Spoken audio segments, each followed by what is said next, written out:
O'zi oxirgi kunlarda syomkalarga deyarli bormay qo'ygandim. Serialmi yoki novella deymizmi, ko'pchiligiga bormay qo'ygandim. Sababi oxirgi paytda mavzular bir-biriga juda ham o'xshash bo'lib ketgan, ssenariylar bir-biriga o'xshash bo'lib ketgandi.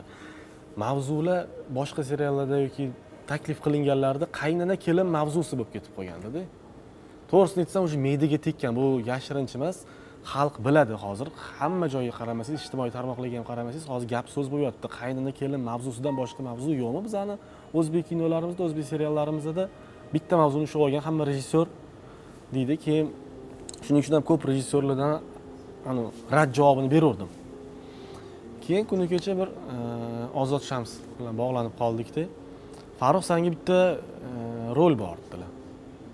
Yaxshi-ku, qanaqa rol ekan desam, ishongim, bomba rol, zo'r rol, xavotirman yoki menga ishonmayapsanmi dedilar. Yo, ishonaman sizga dedim. Keyin, hop, qanaqa bo'ladi personajim? Chunki har qanaqangi rejissyor sizga rol taklif qilsa, siz personajim qanaqa, obrazim qanaqa deb so'raysiz yoki ko'rishganda qanaqa bo'ladi deysiz. Menga ishongin dedilar, zo'r bomba rol qilib beraman dedilar. Hop, tushuntiring hech bo'lmasa desam, sani faoliyatingda, sani ijodingda bunaqa rol bo'lmagan.